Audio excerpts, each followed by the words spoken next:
नमस्कार दोस्तों, welcome to Raj Malhotra's IAS. And आज मैं लेकर आया हूँ आपके लिए एक बहुत ही इंटरेस्टिंग खबर जो कि पूरी दुनिया में वायरल हुई पड़ी है।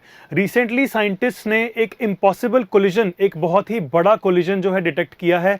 और यही खबर जैसे ही आई तो पूरी दुनिया भर में इसने हेडलाइंस बटोरनी शुरू कर दी। कई जगह बोला जा रहा है कि it is a mind boggling event. बहुत जगह एस्ट्रोफिजिसिस्ट जो है वो बोल रहे हैं कि ये आज तक का सबसे बड़ा ब्लैक होल कोलिजन है और लगभग 17 बिलियन लाइट ईयर्स अवे ये इवेंट हुआ है और हमारी धरती पे इसको आज जाके जो है इसको डिटेक्ट किया गया है। 17 बिलियन ईयर्स पहले ये जो पूरा इवेंट था ये ऑलरेडी हो चुका है। तो देखते हैं कि सबसे पहले बेसिक से शुरू करते हैं और समझने की कोशिश करेंगे कि ब्लैक होल्स होती क्या हैं और ये इतनी इंपॉर्टेंट क्यों है। राइट, सबसे बेसिक से शुरू करते हैं। What are black holes? Black hole is a place in space. दुनिया में पूरी एक यूनिवर्स में एक ऐसी वो जगह है जहाँ पे ग्रेविटी बहुत ज़्यादा होती है और इतनी ज़्यादा ग्रेविटी होती है कि इवन लाइट भी उसको एस्केप नहीं कर पाती। इसको ब्लैक होल क्यों बोला जाता है कि लाइट तक इस जगह को, इस पुल को ग्रेविटी के वो नहीं छोड़ पाती और इसलिए ये जो होती है यूजुअली इनको ब्लैक होल्स बोला जाता है। ये इतना ज़्यादा टाइनी स्पेस हो जाती है, खींच खींच के अपने आप को इतनी छोटी बन जाती है कि it is like almost invisible. ये दिखती ही नहीं है, दे आर इनविजिबल।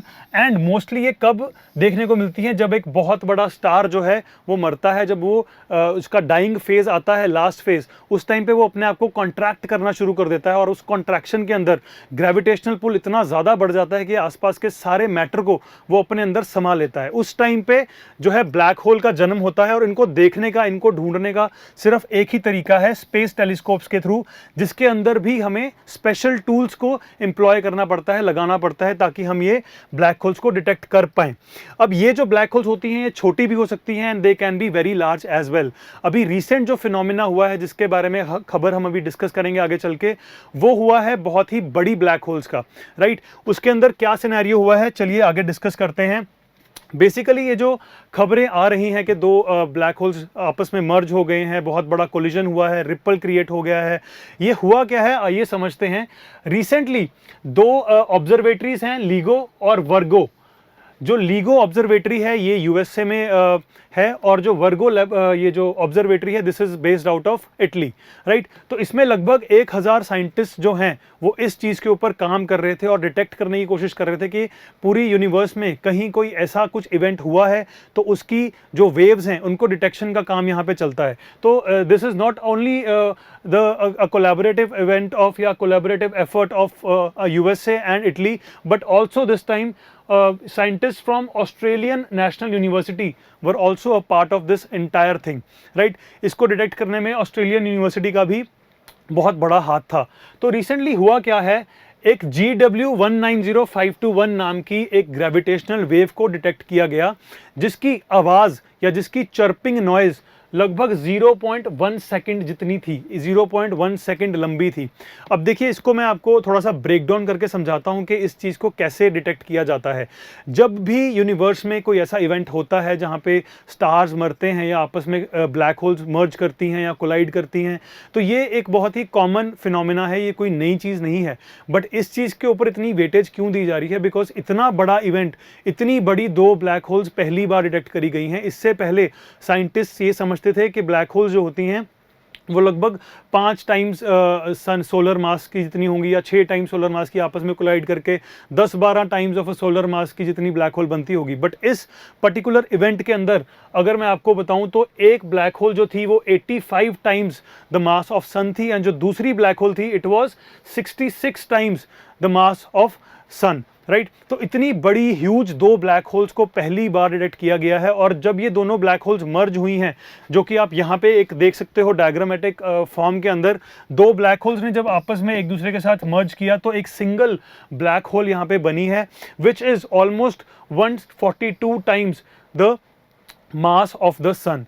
अब ये इतना बड़ा एक इवेंट है, जब भी ऐसा कोई इवेंट स्पेस टाइम में होता है तो व्हाट हैपन्स इज कि एक वेव जनरेट होती है और हमारे यहाँ पे हमारे वर्ल्ड में बहुत जगह ऐसी ऑब्जर्वेटरीज हम लोगों ने बना रखी हैं जहाँ पे हम ऐसी वेव्स को कन्वर्ट करते हैं साउंड में। राइट, तो वो साउंड की डिटेक्शन के लिए हमने ऑब्जर्वेटरीज बना रखी होती हैं और रिसेंटली इन ऑब्जर्वेटरीज के अंदर एक साउंड जो है डिटेक्ट हुई है, जिस साउंड को चर्पिंग साउंड बोलते हैं। तो वो चर्प जो है वो डिटेक्ट किया गया है, विच वॉज ऑफ 0.1 सेकेंड उसकी जो टाइम की लेंथ थी। अब देखिए ये चीज़ पहली बार डिटेक्ट नहीं हुई, 2015 में भी एक ऐसा सिमिलर इवेंट जो है वो देखने को मिला था, बट उस टाइम पे जो चर्पिंग की जो लेंथ थी टाइम की वो 0.2 सेकेंड्स थी, राइट। 0.2 का हम पहले भी देख चुके हैं, उस टाइम तक वो सबसे बड़ा इवेंट था पूरी दुनिया ने जो आज तक का देखा था। बट रिसेंटली जो हमने ये जो चर्प हमें सुना है, इसकी लेंथ को सब कुछ डिकोड किया गया, तो पता चला है कि ये आज तक का दुनिया का सबसे छोटा चर्प साउंड है जो देखने को मिला है। अब इसमें होता क्या है, जितना बड़ा दो ब्लैक होल्स का मास होगा, जब वो कोलाइड करेंगे, जितनी वो उस टाइम पे वेव जनरेट करेंगे, उतना ही छोटा जो होगा चर्पिंग का साउंड का लेंथ होगा। तो it is basically inversely proportional to the mass of two black holes. तो इसलिए बोला जा रहा है कि 0.1 सेकेंड जो है इतना छोटा था कि आज तक का सबसे छोटा चर्पिंग साउंड जो है डिटेक्ट किया गया है। And this is a breakthrough invention, because आज तक जो साइंटिस्ट की जो समझदारी थी या जो भी इनका एक्सपीरियंस था, वो ये बोलता था कि कभी भी जो ऑलरेडी इतने बड़े ब्लैक होल्स हैं, like 66 times the mass of sun और 85 times the mass of sun, ये क्या करते हैं बेसिकली, ये ज़्यादातर मूव नहीं करते, ये एक जगह पे स्थित रहते हैं और ये ज़्यादा मूव अराउंड नहीं करते और ये मर्जिंग वाली एक्टिविटी में ज़्यादा इन्वॉल्व नहीं होते। बट अब ये चीज़ जो है पूरी की पूरी चेंज हो चुकी है और ये इवेंट जो है, आपको ये समझना बहुत ज़रूरी है, ये लगभग 17.2 बिलियन लाइट ईयर्स अवे हुआ था हमसे, इतना इसका डिस्टेंस है, और 17.2 बिलियन लाइट ईयर्स लग गए हैं इस चर्पिंग साउंड को हमारे तक पहुँचने में।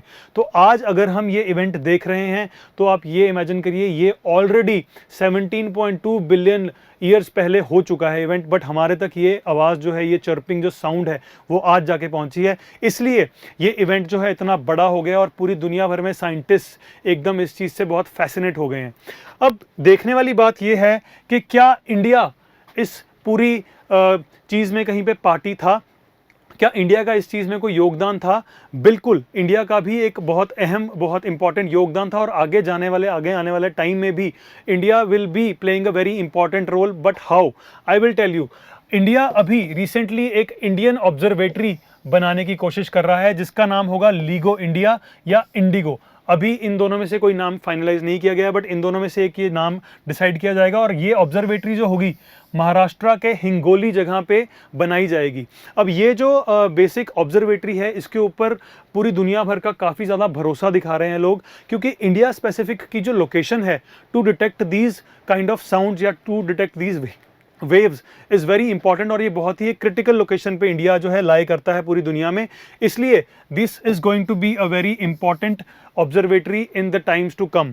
इसके अलावा जो अभी रिसेंट ग्रेविटेशनल वेव रिसर्च हुई है, उसके अंदर भी IIT Bombay and IIT Gandhinagar ने बहुत इंपॉर्टेंट रोल प्ले किया था। तो अगर ये हम बोलें कि इंडिया का इसमें कोई रोल नहीं है, तो ऐसा बोलना सही नहीं होगा। India has also played a role, but going forward हम ये एक्सपेक्ट कर सकते हैं कि इंडिया का इसमें बहुत ही बड़ा रोल और बहुत ही अहम रोल भी होगा। आई होप आपको ये छोटा सा सेशन पसंद आया होगा। Thank you so much guys.